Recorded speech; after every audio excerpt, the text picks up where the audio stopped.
Bonjour. Un tout petit peu de discussion sur la tolérance aux pannes. Donc, quand on fait un calcul sur votre machine ou sur votre laptop, vous négligez les chances qu'il tombe en panne.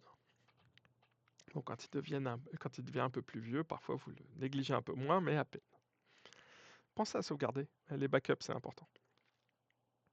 Et donc, mais quand vous faites un calcul qui est long, de plusieurs mois ou de plusieurs années, et que vous, en plus, vous impliquez de nombreuses machines. Alors là, l'occurrence d'une panne n'est pas un événement rare, c'est la norme. Ça va arriver tout le temps. Si on regarde un objet qui a un taux de panne très faible, genre il tombe en panne tous les 10 ans, c'est un super téléviseur à l'ancienne, formidable, ou magnifique machine à laver, votre frigo. Voilà, il tombe en panne que tous les 10 ans, c'est merveilleux. Hein. Voilà, si vous prenez 1000 objets comme ça, ben, il y en aura un en panne tous les 3 jours. Si vous en prenez 10 000, il y en a 3 en panne par jour. Et si vous prenez 1 million d'objets, il y a une panne toutes les 5 minutes.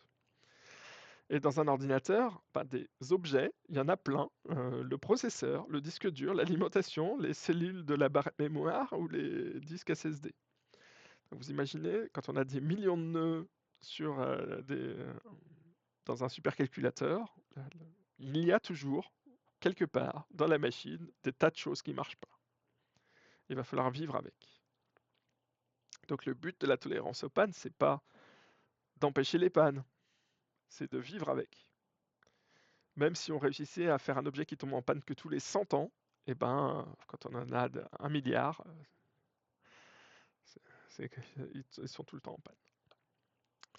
Donc la duplication est la méthode de base de la tolérance aux pannes. On va répliquer un certain nombre de choses, des éléments physiques ou des éléments logiciels, pour faire en sorte, ou des éléments liés au calcul. On peut faire les calculs plusieurs fois, par exemple, pour essayer de pouvoir avoir de la ressource pour résoudre le problème quand une panne va arriver. Et donc, quand une panne va arriver, la première difficulté, c'est de la détecter. Donc, il va falloir qu'on découvre qu'il y a eu une panne, puis après, il va falloir la contourner. Alors là, il y a deux grandes méthodes. Il y a la poursuite. Ça consiste on s'est rendu compte qu'il y avait une panne, et donc on va corriger les effets de la panne pour revenir sur un état stable. Ou alors vous avez ce qu'on appelle la compensation. C'est on a fait suffisamment de redondance pour faire semblant qu'en fait, il n'y a pas eu de panne. Il y a eu une panne, on l'a bien détectée, on l'a pris en compte, mais en fait, on arrive à faire sans. Donc c'est deux stratégies de contournement un peu différentes. Elles sont équivalentes la plupart du temps, il n'y en a pas une qui est meilleure que l'autre. La poursuite est en général plus facile à mettre en œuvre que la compensation, mais c'est des nuances. Une autre stratégie importante, c'est d'être capable d'enregistrer l'état global du système pour pouvoir le redémarrer de là où il en est. Donc vous voulez pas, par exemple, imaginons que la SNCF aurait une magnifique base de données avec l'ensemble des billets de train achetés. En ce moment, il n'y a pas beaucoup de trains qui roulent, mais quand même, il y en a quelques-uns. Si elle tombe en panne, ça n'intéresse pas du tout la SNCF d'avoir perdu la totalité des réservations qui ont déjà été payées par les clients et à qui on ne sait pas dans quel train ils vont être. Et on ne peut pas vraiment les faire repayer une deuxième fois. Ce serait un peu douteux.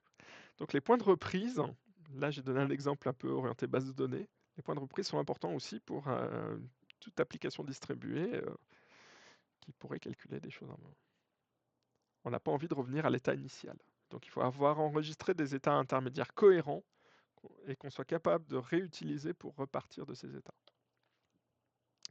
Alors comment on fait pour détecter les pannes? Eh ben, la méthode la plus simple, c'est le battement de cœur. C'est vous dites à vos voisins que vous êtes vivant. Oui, à ce moment, c'est plus à la mode avec le coronavirus. Le battement de cœur, c'est très sympa. J'espère que ne faut pas que je fasse trop de mauvaises blagues comme ça, parce que c'est un peu dangereux.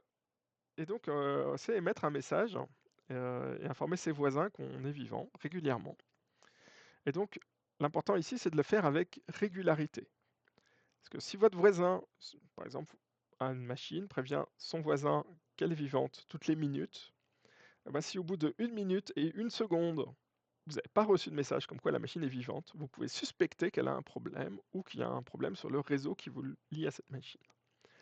Donc cette notion de suspect, heu, apparaît vous ne savez pas s'il y a vraiment un problème sur la machine, mais vous suspectez un problème et vous allez, essayer de mener une enquête pour, essayer de voir ce qui se passe. Heu, alors, ces messages de Heartbeat, c'est pas toujours, explicite.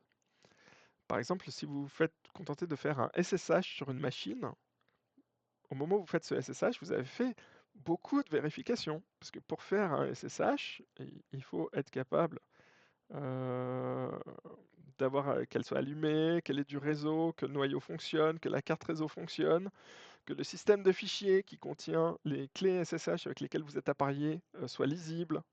Hem, voilà, donc il y a des tests qui peuvent être réalisés, qui sont pas forcément, explicites, mais qui seront réalisés, voilà, si le SSH plante et ben, vous savez qu'il y a un problème. Vous savez pas si c'est l'alimentation électrique ou votre, système de fichiers, mais vous savez qu'il y a un problème. Heu et puis vous avez un certain nombre de, protocoles de diffusion qui, à l'inverse, mettent des délais de garde sur les données, donc les données périment. Vous avez probablement vu ça, dans le routage des réseaux, heu, dans un autre cours que le mien. Alors les détecteurs de panne, en fait, ils ont on peut les caractériser par leur justesse ou leur complétude. Heu et donc, soit ils arrivent à détecter, toutes les pannes, ça c'est la complétude.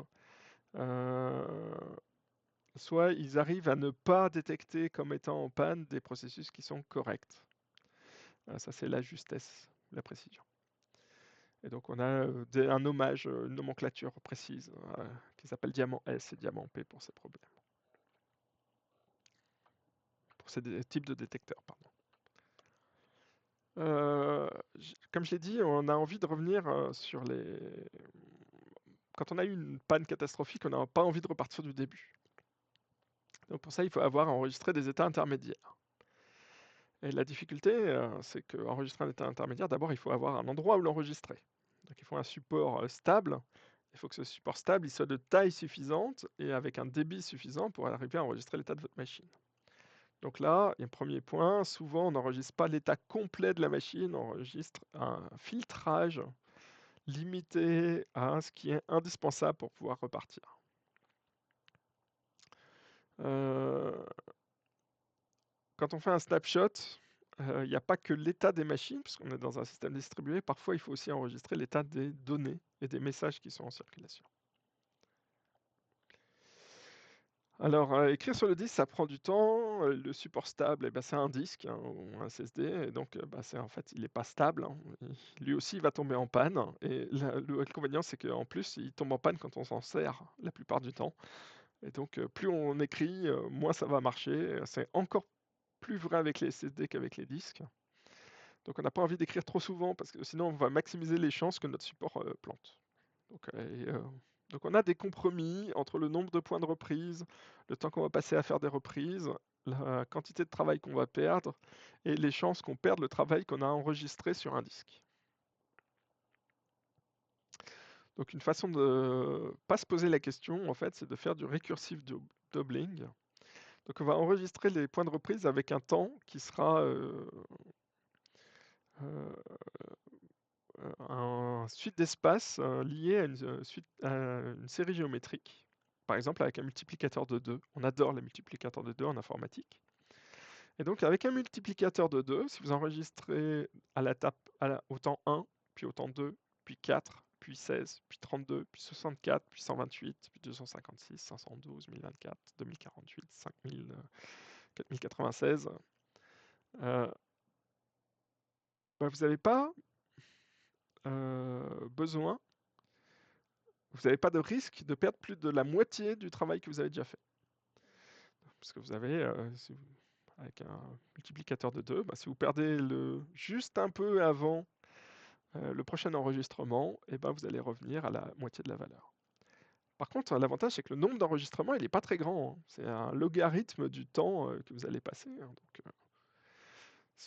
vous n'arriverez jamais à 64.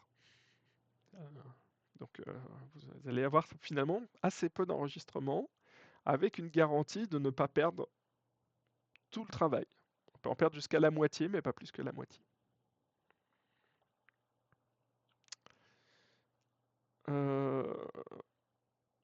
J'ai presque fini de parler de tolérance aux pannes. Donc on va faire comme j'ai dit, la grande stratégie, c'est la duplication.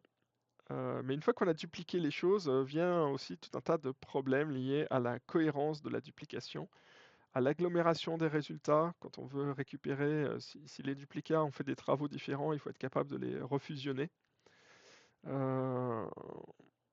Chaque fois qu'on duplique, eh ben, ça veut dire qu'on exécute du code sur plusieurs machines, donc on augmente la consommation électrique. Comme on refait le même travail plusieurs fois, on diminue la puissance globale de calcul. On a acheté 2 machines, mais on va à la même vitesse. Mais on consomme 2 fois plus d'électricité et 2 fois plus d'argent pour l'achat des machines.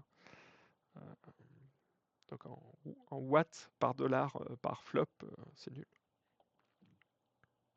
Voilà. Je vais arrêter là cette rapide description très très succincte de la tolérance aux pannes.